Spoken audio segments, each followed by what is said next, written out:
جو ملک میں سیاسی انتشار ہے وہی انتشار صوبہ بلوچستان میں بھی ہے۔ آج بلوچستان کا نوجوان مایوس ہے، اس حد تک مایوس ہے کہ وہ بندوق اٹھا کر پہاڑ کا رخ کر چکا ہے۔ جب تک ہم آئین سے انحراف کریں گے ہم اپنے ملک کے مسائل حل نہیں کر سکتے، کیونکہ ہمیں یہ بات بڑی واضح ہے، یہ ممکن نہیں ہے کہ بلوچستان میں انتشار ہو اور پاکستان جو ہے وہ اس سے محفوظ رہ سکے۔ اس لیے یہ آج ہماری ایک قومی ذمہ داری بھی ہے ہم سب کی کہ ہم اس معاملے کو حل کرنے کی کوشش کریں، اور اس سے زیادہ ہماری کوشش یہ تھی کہ بلوچستان کے ہمارے بھائیوں کو کم از کم یہ یقین ہو کہ پاکستان کے دوسرے علاقے میں جو لوگ ہیں ان کے بارے میں سوچ رہے ہیں، وہ ان کی تکلیف جاننا چاہتے ہیں اور اس کو حل کرنا چاہتے ہیں۔ ہم نے یہاں پر سیاسی اکابرین سے بھی ملاقات ہوئی، بہت سی جماعتیں، ہم نے کمیونٹی لیڈر سے بھی بات چیت کی، ہم نے اسٹوڈنٹ سے بھی بات چیت کی، سوشل ایکٹیوسٹ سے بھی بات چیت کی۔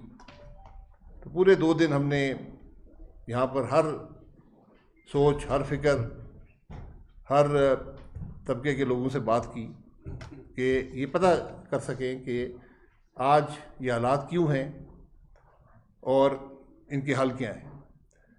سیاسی طور پر جو بلوچستان کے حالات ہیں پاکستان کے حالات کے سے مختلف نہیں ہیں۔ آج جو ملک میں سیاسی انتشار ہے وہی انتشار صوبہ بلوچستان میں بھی ہے، اور جب تک ہم اس انتشار کو حل نہیں کریں آگے نہیں بڑھ سکیں گے، نہ معاشی طور پر بڑھ سکیں گے، نہ سیاسی طور پر بڑھ سکیں گے، نہ ایک ملک اور ایک قوم کی حیثیت سے آگے بڑھ سکیں گے۔ آج ہم سب کی ذمہ داری ہے کہ اس معاملے کا کوئی حل تلاش کریں۔ سوال یہ آئے گا کہ حل ہے کیا؟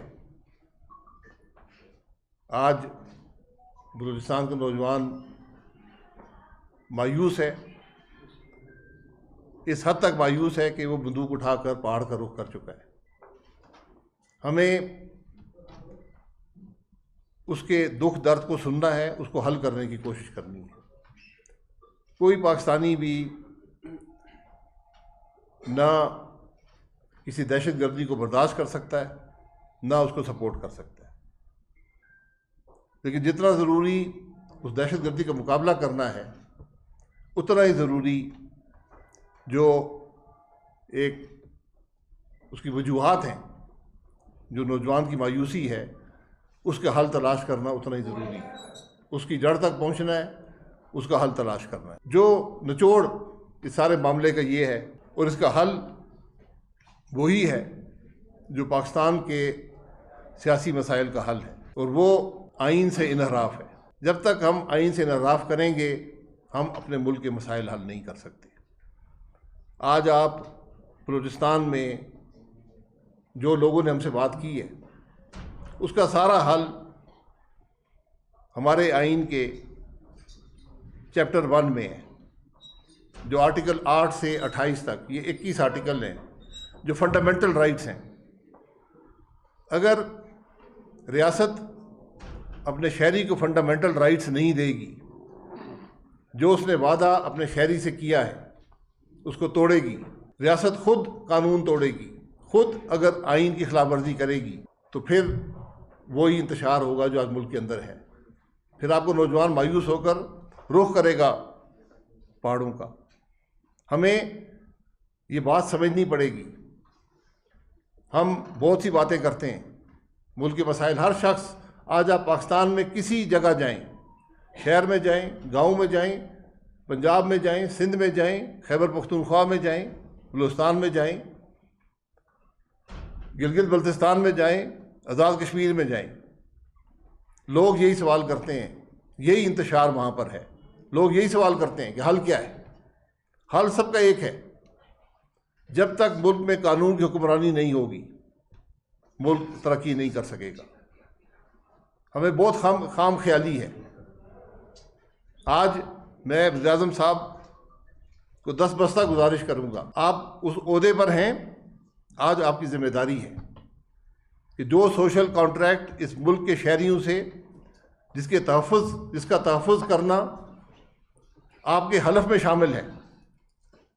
آج ہر آئینی عہدیدار، چاہے وہ سیاست میں ہے، چاہے وہ حکومت میں ہے، چاہے وہ فوج میں ہے، چاہے وہ عدلیہ میں ہے، اس نے آئین کے تحت ایک حلف اٹھایا ہے، اور اس حلف کا ایک بنیادی نقطہ جو ہے، جو کامن نقطہ ہے ان تمام حلف میں، جو ہمارے آئین کا حصہ ہیں، وہ آئین کا تحفظ ہے۔ کیا ہم فنڈامنٹل رائٹس کا تحفظ کر سکیں یا نہیں، یہ آج اس ملک کے ہر سیاستدان کے لیے سوال ہے۔ اگر آپ تحفظ نہیں کر سکے تو پھر آپ کو شکوے کی گنجائش بھی نہیں ہے۔ یہی وہ حقیقت ہے، اس کی میں بات کر رہا ہوں نا۔ آئینی ترامیم بڑی ذمہ داری سے کی جاتی ہیں، اس کا اثر ملک پر کیا ہوتا ہے وہ دیکھنا پڑتا ہے۔ تو آئین ہم نے ایک بڑی اس کو ایک ہلکی چیز سمجھ لیا ہے، اس کو ایک بڑی غیر ذمہ داری سے ہم آئین کی بات کرتے ہیں۔ ملک آئین کے بغیر نہیں چلتے، کیونکہ یہ ریاست اور شہری کے درمیان رشتہ ہوتا ہے۔ خان صاحب، بلوچستان سیاسی طور پر پنڈی کے بہت قریب تھا اور قریب تر ہوتا جا رہا ہے، اس کی کیا وجہ ہے کہ سارے اسی طرف، خاص کر جو ہمارے سیاستدان ہیں اسی طرف دیکھ رہے ہوتے ہیں؟ اور دوسرا یہ کہ میاں صاحب کیوں خاموش ہیں یا خاموش کرائے گئے ہیں، کیا وجہ ہے خاص کر بلوچستان کے مسئلے؟ دیکھیں، جس سیاستدان کی عوام میں سپورٹ نہ ہو پھر کی راستہ اور تلاش کرتا ہے۔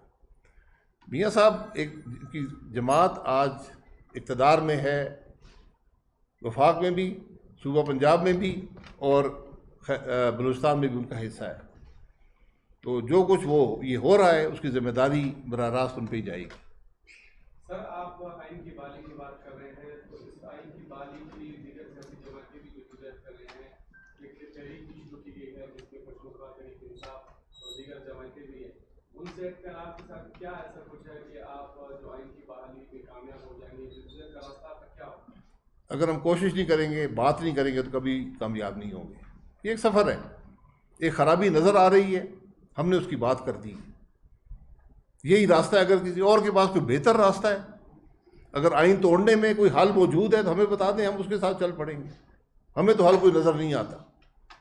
جو میرا سیاسی تجربہ ہے، جو میں نے جو کچھ دیکھا ہے، مجھے آج ملک کے معاملات کا، خصوصاً بلوچستان میں جو مخصوص حالات ہیں، ان کا ایک ہی حل ہے کہ آئین کے مطابق اس ملک کے نظام کو چلائیں۔ ناانصافیاں اور نامحرومیاں تو جب آپ پرائم منسٹر تھے اس ٹائم بھی تھی۔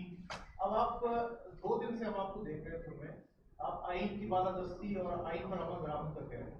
آپ نے اپنے دور اقتدار میں اس آئین پر عمل درآمد کے لیے کون سے ایسے اقدامات کیے آپ گنوائیں؟ دیکھیں، وہ تاریخ کا حصہ ہے نا۔ میں اس خرابی کا خود حصہ رہا ہوں نا۔ میں بات کر رہا ہوں، میں نے اللہ کے کرم سے میں یہ دعوے دار ضرور ہوں کہ میں نے کبھی کسی غیر آئینی عمل کا حصہ نہیں رہا۔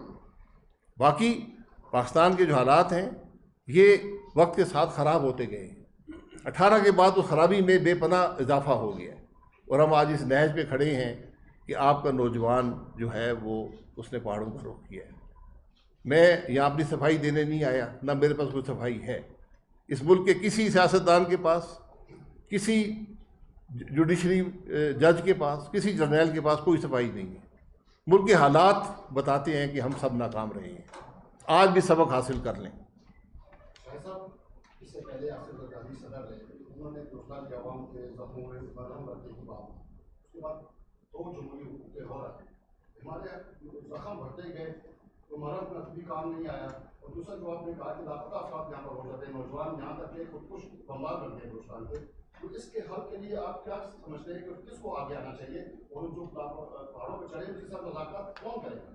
مذاکرات کی بات نہیں ہے، آپ کا عمل جو ہے وہ مذاکرات کا حصہ ہوتا ہے۔ جب آپ فنڈامنٹل رائٹس کی بات کریں گے، لاپتہ افراد کا معاملہ کیا ہے؟ فنڈامنٹل رائٹس کا ایشو ہے، بڑا واضح لکھا ہوا ہے کہ حکومت یہ کام نہیں کر سکتی۔ اگر آپ نے کیے ہیں اس کو ختم کر دیں، اور جو وہ خاندان ہیں ان کو کم از کم بتا دیں کہ ان کے جو لواحقین ہیں ان کا کیا حشر ہے۔ یہ بنیادی انسانی ہمدردی کی بات ہے، یہ ہیومن رائٹس کی بات ہے، یہ فنڈامنٹل رائٹس کی بات ہے۔ عباسی صاحب، جب آپ ری امیجننگ پاکستان کے جو موضوعات پر سیمینارز کروا رہے تھے تو آپ کے قریبی شخص نے یہ کہا تھا کہ آپ لوگوں میں بات بن گئی ہے اور آپ اب جو پالیٹکس کریں گے وہ اینٹی اسٹیبلشمنٹ ہوگی، یہ آپ کے قریبی شخص نے کہا تھا، تو کیا وہ جو آپ کا موضوع تھا یا وہ ایک نظریہ تھا اس سے بدل کے یوٹرن لے لیا آپ نے؟ کیا صورت ہے؟ ری امیجننگ پاکستان ایک اوپن پلیٹ فارم تھا، جس نے جو بات کرنی ہے وہ کرے. سیاست کسی کی اینٹی یا پرو نہیں ہوتی. سیاست اگر ملک کے مفاد کی بات کرتے ہیں، ذاتی مفاد کی بات نہیں کرتے، تو وہ پرو آئین ہونی چاہیے، پرو کانسٹیٹیوشن، جس سے ملک چلتا ہے. نہ اینٹی نہ پرو ہونے سے کسی ادارے کا آپ کو کوئی فائدہ ملے گا. ملک کو فائدہ نہیں ملے گا. ہو سکتا ہے آپ کو 2-4 کرسیاں مل جائیں.